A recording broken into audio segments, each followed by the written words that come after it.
There is the world famous Hawa Mahal at Jaipur, and we are presently in the courtyard.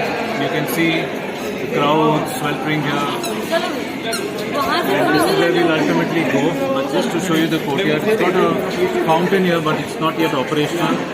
Not sure why. Maybe it's functional or non-functional. Well, let's look at it. Come. We are at Jaipur. This is Meena Rani Ki Bauri, which is 700 years old. And you can see that right now with this level of water that's a little greenish and dirty, it's still a good 30 feet depth.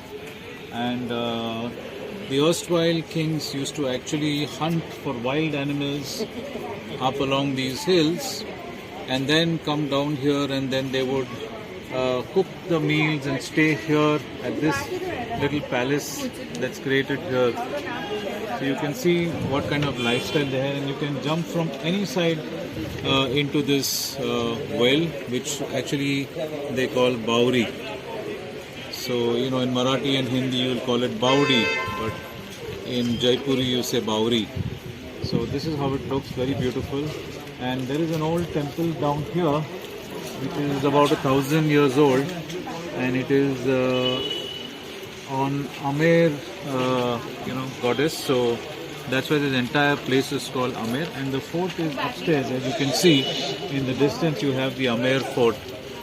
For those who are historic lovers and like all the heritage structures, it's worth a visit. Believe me, you can see history carved in every stone here. Do come to this place, spend some time. The weather is pleasant during the winters, and so it's nice to spend more time here, and it will also create a good appetite after this walk and visit.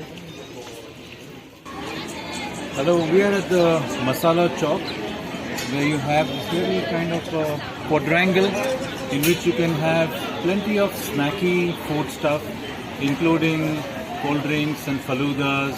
And there are just two little outlets on the right that serve non-veg. But other than that, you have all the chaats and snacky stuff, but you're completely vegetarian on all the rest of the shops. So it's good to come for a snack, but not a full-blown meal.